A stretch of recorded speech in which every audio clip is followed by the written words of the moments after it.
రాయదుర్గంలో rowdyism ఎక్కువైపోతుందా అంటే yes, ఇది నిజమే అండ్ కళ్ళ మీద కనిపిస్తోంది. ఈరోజు అంటే నిన్న జరిగిన సంఘటన మనకి ఈరోజు విజువల్స్ వచ్చాయి.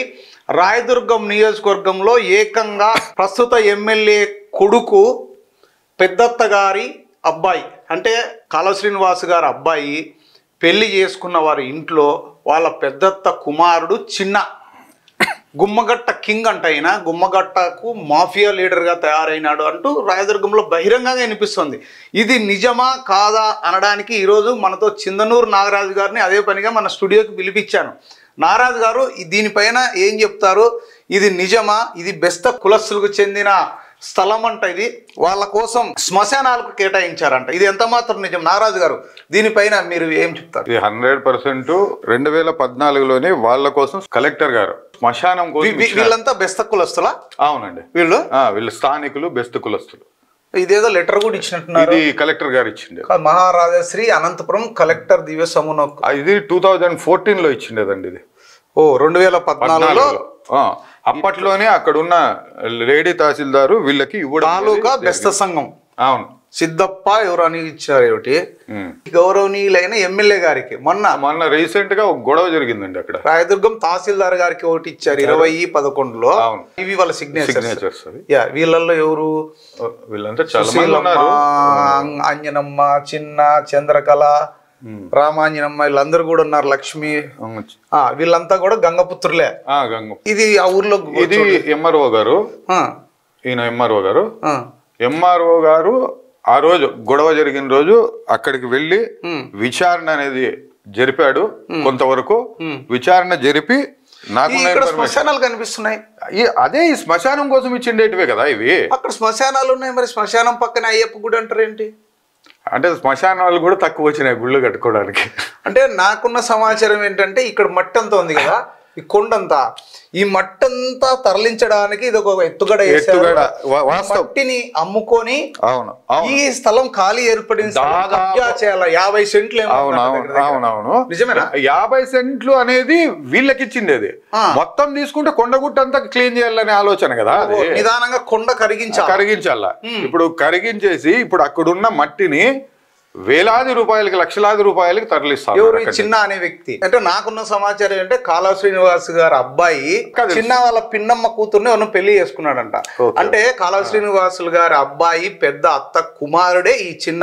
ఈయన ఇంకోటి ఏంటంటే గుమ్మగట్ట మండలంలో బ్రాందీ షాప్ కూడా ఈయనే, అంటే ఎవరిని రానికుండా మోనోపాలీగా ఈయనే అక్కడ గుమ్మగట్ట మండలాన్ని అంతా కూడా శాసిస్తున్నాడు ఈ చిన్న.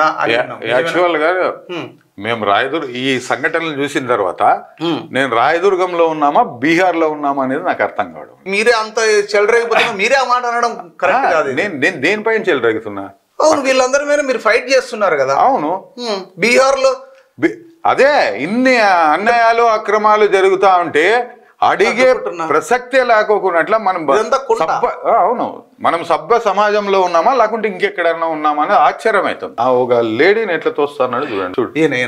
ఈయన తలపాగా ఈయన ఓహో పద అని తోస్తున్నాడు. అంటే ఎంత దారుణంగా ఉందో ఒకసారి చూడండి పరిస్థితి రాయదుర్గంలో.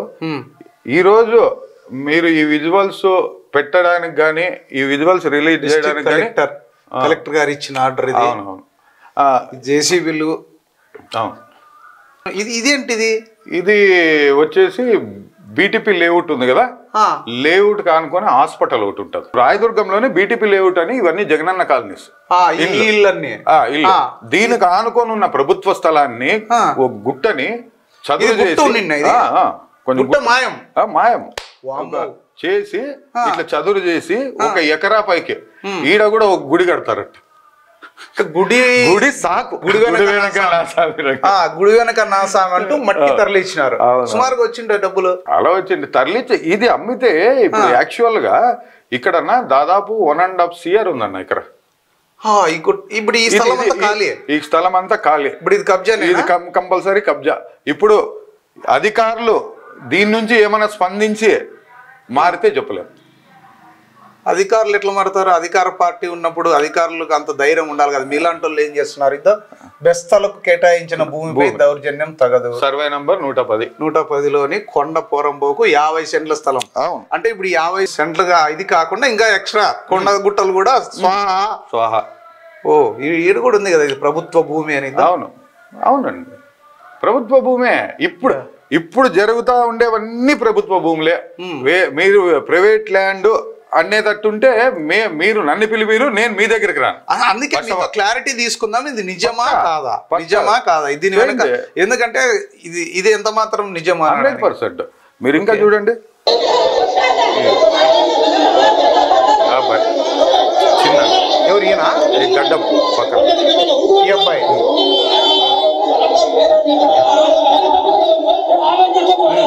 ఇక్కడ ఉన్నాడు కదా ఈ అబ్బాయి చిన్న.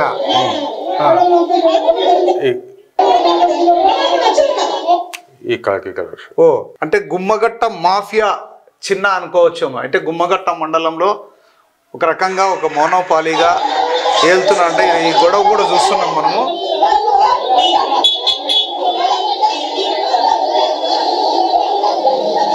అధికారం ఉంటే ఏమైనా చెయ్యొచ్చు అనడానికి ఇది ఒక ఉదాహరణ మాత్రమే. నేనేమంటానంటే రాయదుర్గంలో ఈరోజు సింధనూరు నాగరాజు గారు ఉన్నారు కాబట్టి గట్టిగా పోరాటం చేస్తున్నారు. కానీ ప్రతి నియోజకవర్గంలోనే ఇదే విధంగా ఉంది, ప్రతి నియోజకవర్గంలో కూడా ఇలాగే ఉంది. కానీ ఇలా ముందుకొచ్చి ప్రజల కోసం పోరాడే నాయకుడు కరువయ్యారు. వైఎస్ఆర్సీపీ నాయకులు అక్కడ ఏం చేస్తున్నారని ఇదే సింధనూరు నాగరాజు గారు నిన్న ప్రశ్నించారు. కానీ దీనిపైన గట్టిగా పోరాడుతున్న నాగరాజు గారిని మనం ఈరోజు మన స్టూడియోకి పిలిపించాం.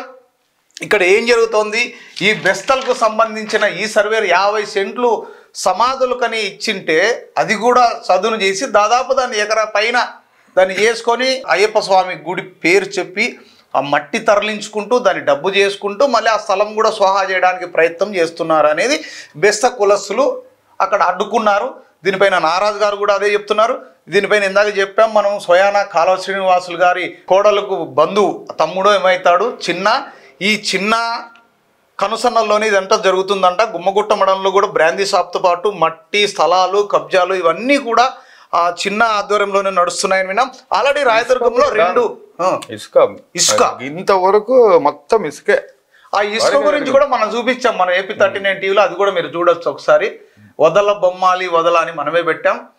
మరి దీనిపైన అధికారులు ఏ విధంగా స్పందిస్తారో, రేపు ముఖ్యమంత్రి గారు వస్తున్నారు, మరి ముఖ్యమంత్రి గారు ఏ విధంగా స్పందిస్తారు, నిజంగా ఇది ఆయన దృష్టికి వెళ్ళాలని మనం కోరుకుంటున్నాం. ఇక్కడ ఇల్లు కనబడతాయి చూడండి, కొంచెం ఇదే ఇల్లు కనబడతాయి కదా. ఈ సరౌండింగ్ పునాదులు ఉన్నాయి కదండి, ఈ సరౌండింగ్ పునాదులు ఉన్నాయి, చాలా ఉన్నాయి అనమాట. కనిపిస్తున్నాయి కొన్ని. దీనికి పునాదులకి ఎటువంటి పర్మిషన్ లేదు. అక్కడున్న కొంతమంది లీడర్స్ వేసుకోండి పునాదులు అండి. ఓహో. దాంట్లో ఇప్పుడు సర్వే ఈరోజు ఈనాడులో ఒక ఆర్టికల్ వచ్చింది, ఈనాడులో నేను చూశాను, వచ్చింది. జగనన్న కాలనీ సర్వే చేయాలని చెప్పేసి చేస్తామని చెప్పేసి ఎంఆర్ఓ గారు ఇచ్చినట్టున్నాడు. ఈరోజు చేస్తే ఎంతమంది బయటపడతారు, ఎంతమంది ఎన్ని కబ్జాలు జరిగినాయి 100% తెలుగుతుంది. ఆ విచారణ అనేది స్వచ్ఛందంగా చేయాలి. ఆ పేపర్ కూడా ఉంది నా దగ్గర. పక్కా కబ్జాదారుల గుర్తింపు ఎవరు చెప్పారు? ఇప్పుడు మన నారాజు తహసీల్దార్ రాయదుర్గం. ఇప్పుడు పెట్టిండేది ఇదే అనుకుంటా. ఈ రోజు ఈనాడు పేపర్ లో వచ్చింది. అక్రమాలు ఇలా గతంలో వైకాపా నాయకులు, స్థానిక ప్రజాప్రతినిధులు, కొందరు కుల సంఘాల ప్రతినిధులు, కార్యకర్తలు ప్రభుత్వ మున్సిపల్ రిజర్వ్ స్థలాలు, కొండలు, గుట్టలను ఆక్రమించి ప్లాట్లు వేశారు. వాటిని విక్రయించి లక్షలు వెనకేసుకున్నారు. మరికొందరు విలాసవంతమైన భవనాలు నిర్మించుకున్నారు.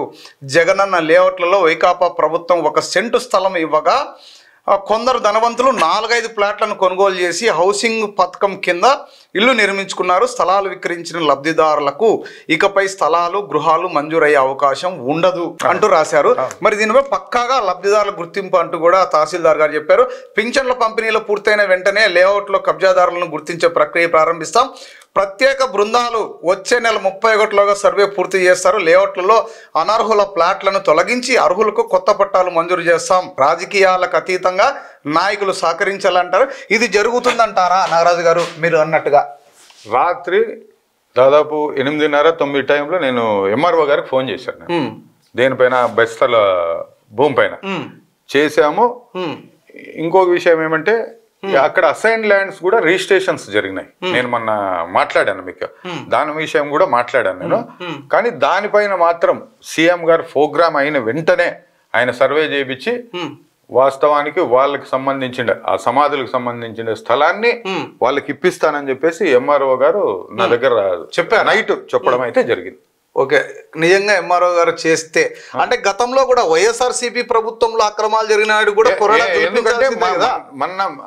అవును, ఇక్కడ వైసీపీనా టీడీపీనా అని కాదు, నిజంగా అర్హులు ఎవరు ఉంటే వాళ్ళకి ఇవ్వాలనేది మన డిమాండ్. ఇక్కడ వైసీపీకో లేకపోతే కేవలం టీడీపీకి సంబంధించిన నాయకులకు టార్గెట్ కాదు, మనకు పేదలకు న్యాయం జరగాలనేది AP39 టీవీ ముఖ్య ఉద్దేశం. దీన్ని నొక్కి ఒక్కానిస్తున్నా ఖచ్చితంగా పేదల కోసం డెఫినెట్ గా మనం ఫైట్ చేస్తాం. అతను వైఎస్ఆర్సీపీ వాళ్ళు ఉన్నా, టీడీపీ వాళ్ళు ఉన్నా, ఇంకొకరున్నా, స్వయం నాగరాజు గారు ఉన్నా కూడా నాగరాజు గారి మీద ఫైట్ చేయడానికి నేను సిద్ధంగా ఉన్నానని తెలియజేస్తున్నా.